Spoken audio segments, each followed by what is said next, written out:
A long one, but It was awesome, though. insanely exciting. You just saw this venue is absolutely incredible here. The energy yesterday was electric, and I just peeked over my shoulder, man. We already have a packed house. What's up, LA? Okay. Oh man, Shout out to the yeah, and fans. they're making noise at 9:15 a.m. I love this. Ben, from that video though, of course, Epsilon, TCM, we saw the highlights there. We saw what went down with AR. Any teams you're looking out for specifically today? I would say that there's one team, which is going to be Faze Black. I think Faze Black, it would not surprise me by any means if they managed to get to kind of the winners bracket semifinals of their bracket. I think they're a dark horse. We don't really know what they could have done at the US Championship Regional because they didn't play on Sunday, which is kind of crazy that you think that they just didn't play. Proofy, of course, going on a cruise.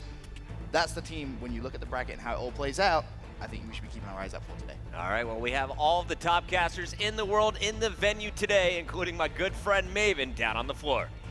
All right, thank you, Puckett. Maven here on the floor, going to give you a quick recap, highlights, lowlights that I saw from day number one. For me, this went from the Call of Duty World Championship to the North American World Championship. 13 out of 14 of the qualifying teams out of North America are going to make it to day number 2. It was incredible stuff. We saw Optic Gaming and Optic Nation combined to drop only 2 maps. A Faze Black team, we weren't really sure what to expect. A lot of us casters thought they would be the dark horses, like you mentioned from Benson. We saw them roll to the top of their pool.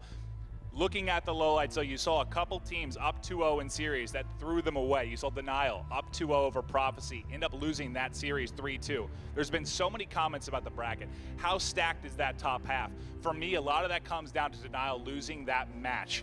That's how you end up getting a 1 versus 2 seed to start off today, going with our second match when something like that happens and they take second in the pool. And then unfortunately, for my friend Benson, what we saw from the UK, the top 2 powerhouses, the ones that we thought had the best chance to go up against these North American teams, TCM and Epsilon, just fall a little bit short. Got to feel it for those guys. And then last for me, you had Exile 5 T1 Daughters. Championship last year, one of the only teams outside of North America to make it in that top 8.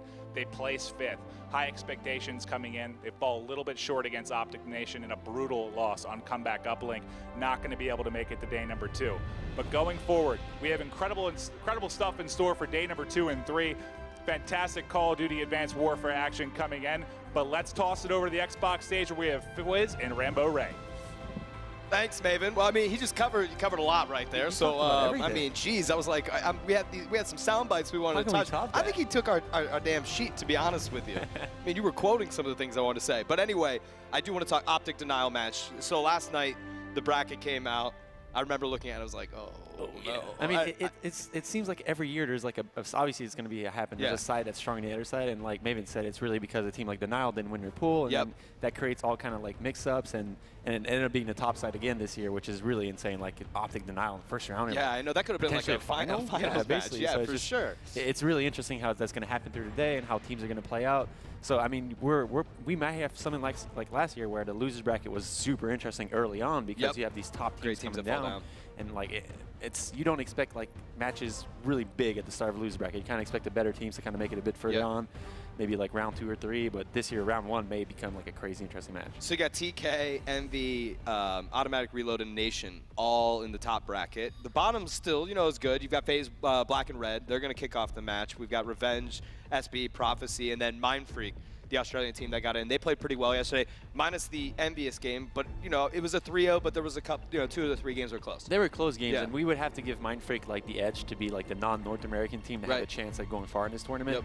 It definitely seemed like a good team. They like Fush said yesterday, played really well against Envy. They were very close games. Envy came out edging, and it seems like the clutch moments NA teams just kind of come out. So if Mind Freak can find that edge today and go far into the tournament, I think it'll be an interesting tournament for them. I know. I'm going to keep my eye on them. I mean, like maybe it's 13 of 14 teams in North America, and that's like insane. I mean, it was less than that last season. So we'll see how everything pans out. But I'm going to send it back up to the casters to kick off the first match of the day.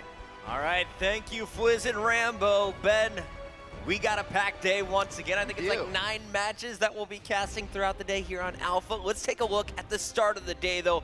Faze Black versus Strictly Business. This is some history.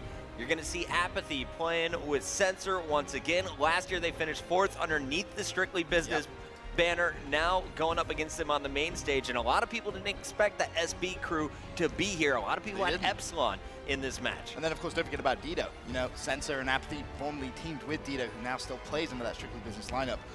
Both these two teams, the Dark Horse, whoever wins this match, I think can go a very, very long way. And then you're going to see Faze Red versus Gamers too, if you want to check them out on Bravo. Prophecy on versus Orbit on Charlie. But over in our next match here on the main stage, everyone is looking forward to this. Optic Gaming versus Denial was the grand finals of the North American Regionals. We're going to get to see that in the first matchup here in the winner's bracket. You know, all those games really are pretty stacked. You know, Bravo, Optic Nation versus Automatic Reload. On Charlie, you've got Team Envy versus Aware, and of course TK versus Below Zero on Delta. But don't count away Below Zero. Oh, yeah. They have been causing upsets after upsets after upsets. They really are the upset team, I think. Yeah, Below Zero, Wolf and the boys. Oh, everyone counted them out coming in. People saying they're going to get 3-0'd. They shocked everybody in their group to get through. Going up against TK, though, definitely not the easiest draw to start the day.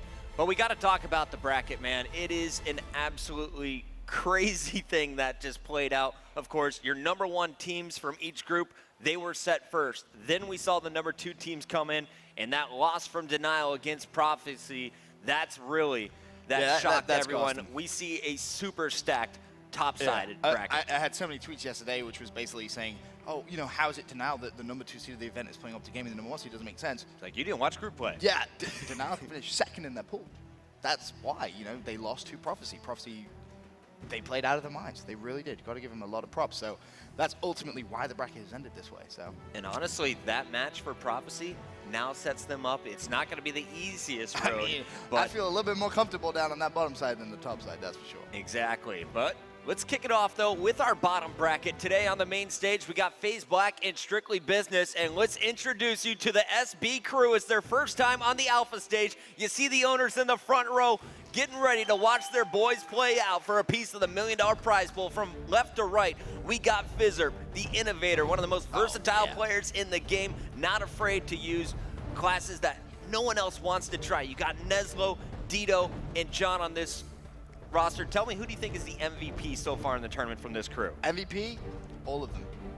It's a very, very strange dynamic because prior to this event, I think there was always going to be someone not clicking. For the first time for Strictly Business, everyone is playing extremely well, and that's going to be the key for their success. As you kind of touched on with Fizzip, he's going to use something crazy. I have a feeling today he's going to bring out something which we may have never even seen before, which is so exciting.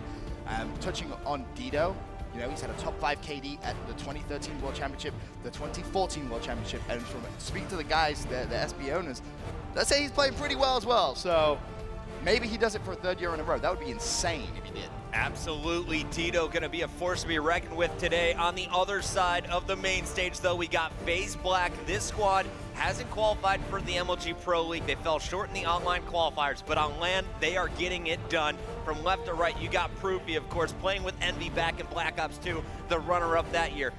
And then you got Study there, also an Envy member from 2014. Runner-up there. Sensor and Apathy, you saw these guys win the very first event for Advanced Warfare at our Columbus Open. And honestly, Sensor is looking incredible this tournament. Everyone always gives Doug Martin a little bit of crap saying that he loses a little bit his of flack. thumbs. He does. Oh, he found his thumbs yesterday, and he was dominant in Search and Destroy. He has the 2nd highest KD on this team right now. Who's got the first?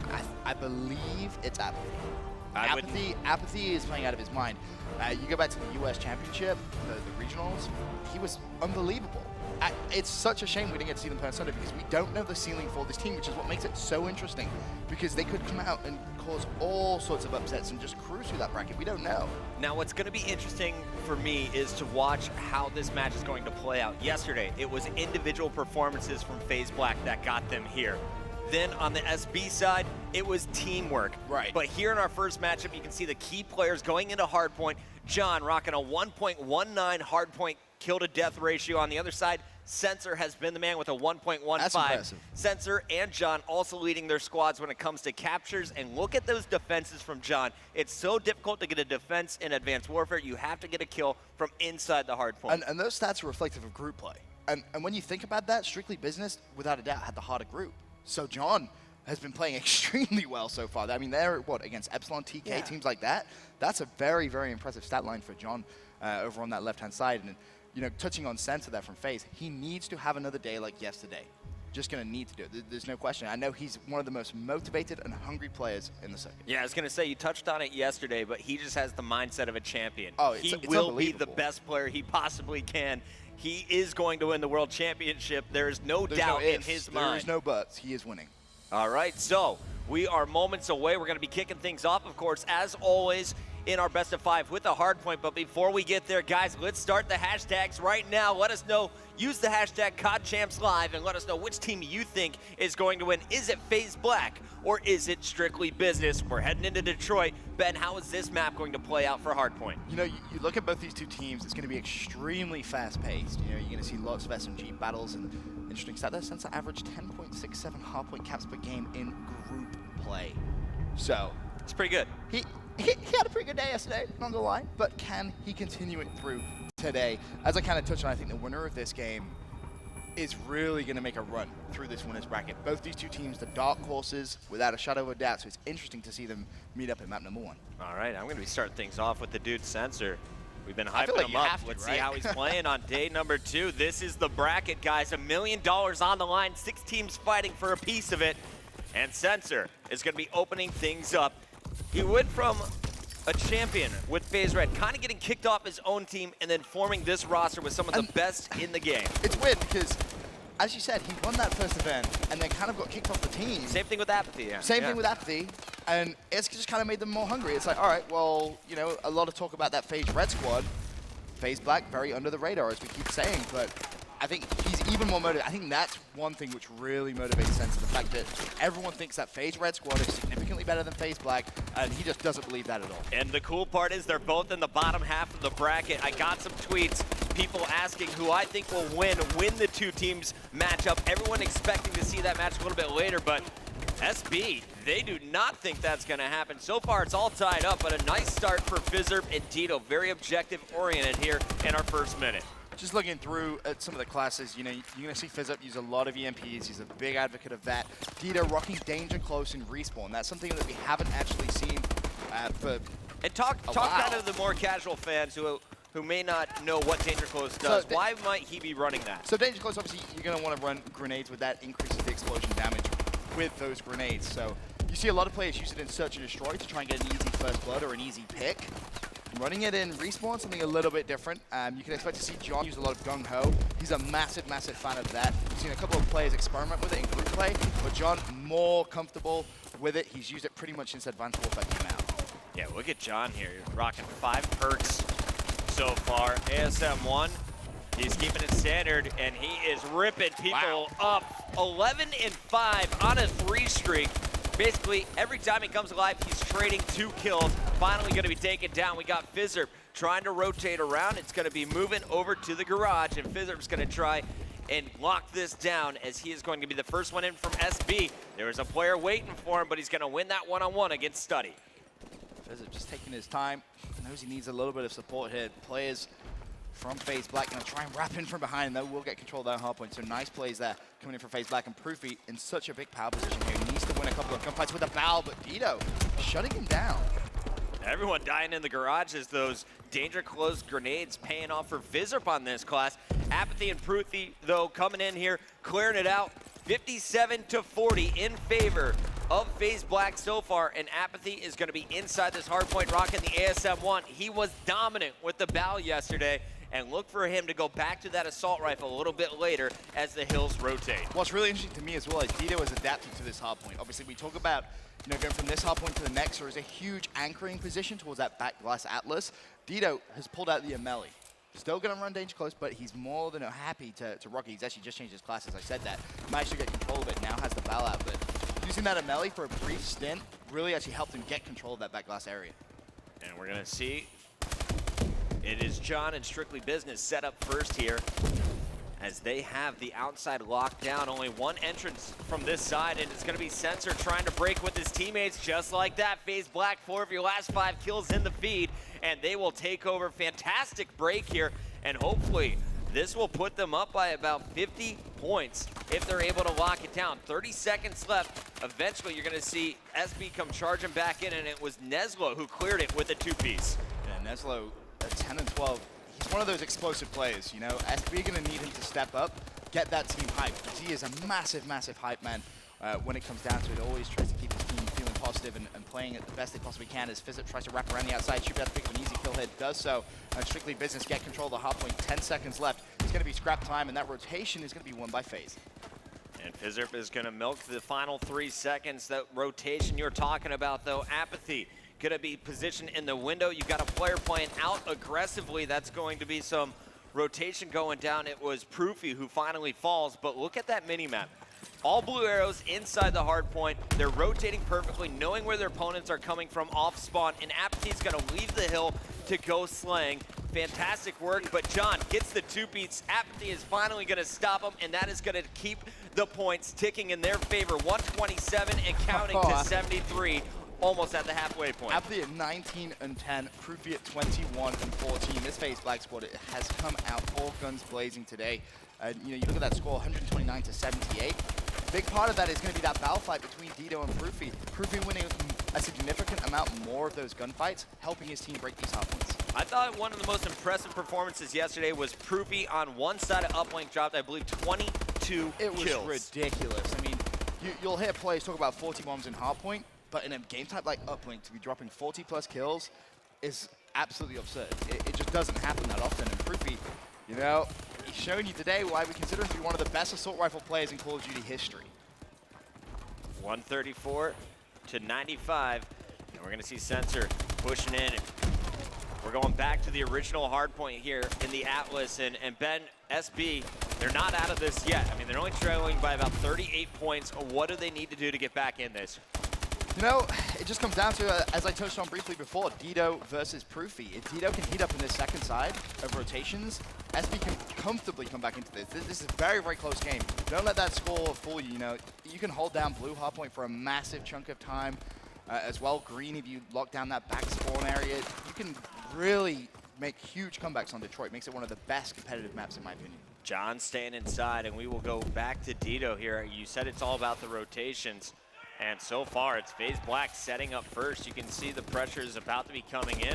That was a big win right there from Neslo. He actually managed to pick up that kill on Sensor on the next hill. If he can get the two-piece, oh, that would have been massive, but not able to do so. Proofy, again, winning that gunfight, and that is just so, so important for FaZe Black. If he continues playing like this all through today, making those clutch 1v1 gunfights, FaZe is going to cruise through.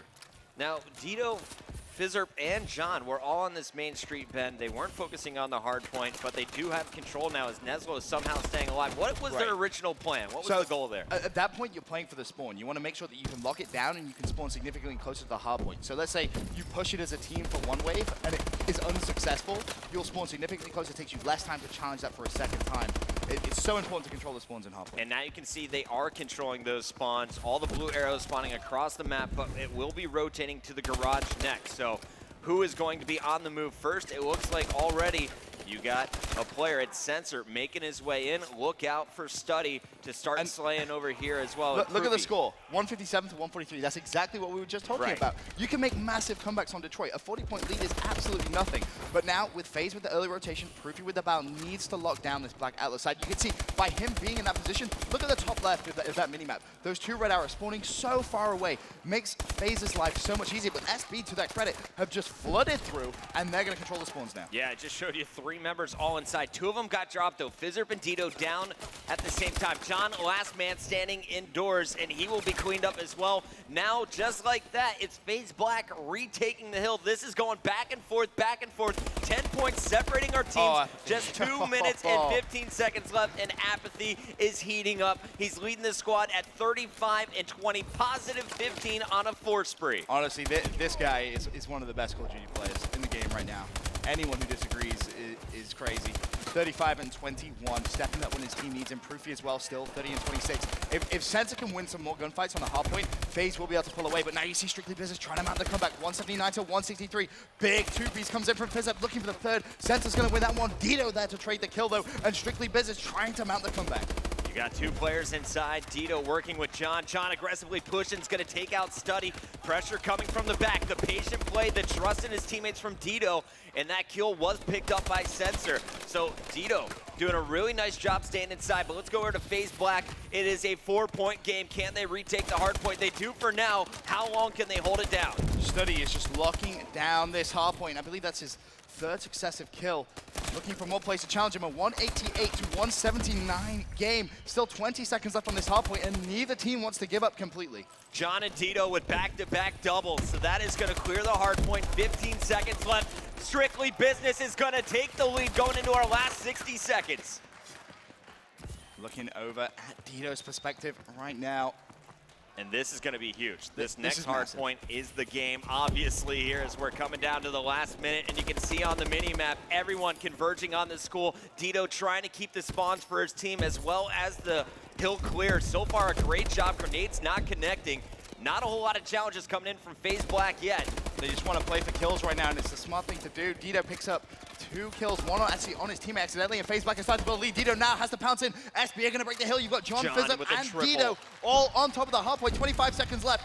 Faze realistically going to have one chance at breaking it, and they need it to be successful. John on this hard point is going to cause them all sorts of problems. He's tagged up. He's going to fall. 207 to 203. SB in the lead. In goes Apathy. Can he get the win? Doesn't look like it. Fizzup and Dito should be able to hold out. Study trying to break it. 11 seconds left, and that is an unbelievable ending to this game. Fizzup's inside, and Strictly Business is going to take it, Ben. They made the comeback. It took them 9 minutes, but they took the lead on the final hill, and they will lock up game number 1. You saw the disappointment on Proofy's face. Yep. He and Apathy started off so hot, but SB taking it over in the final moments. If Apathy wins that one gunfight, that game is completely different on that last hard point. It just shows you, players like John clutching up. You see Fizz is just pointing at John. He's like, yo, that's my boy right there. He got a triple on that last That hill. was insane. John just lit up. I don't know how to explain that. That was an unbelievable individual play from John. Strictly Business says John is the best player in the game. He's playing like it in this one. We're going to commercial. Don't go anywhere. S&D is coming up next when we return.